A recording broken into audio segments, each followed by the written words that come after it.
Yun guys, naputol. Kasi nag-internal storage yung cellphone ko. Pero yan din. Ganda, diba? Nakapaglagay na ako sa kabila din. Tapos, maglalagay lang tayo ng lipstick. Mga lipstick ko lip tint lang guys. Kasi wala pa akong pambili ng lipstick. Talaga gusto ko lipstick. Ayoko ng lip tint. Alam niyo kung bakit ayoko ng lip tint? Kasi nakakabakbak siya ng labi. As in talaga nababakbak yung labi ko. Tapos, pink kasi yung kanina pink. So, papatungan natin siya ng red. Wait lang. Orange nga to, hindi to red eh.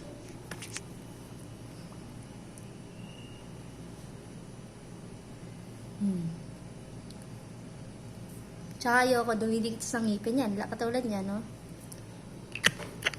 Hindi katulad ng lipstick, diba? Hindi siya dumidikit lang ng original. Ito kasi, oy. Fake lang kasi. Kaya yun, pagtsagaan na muna.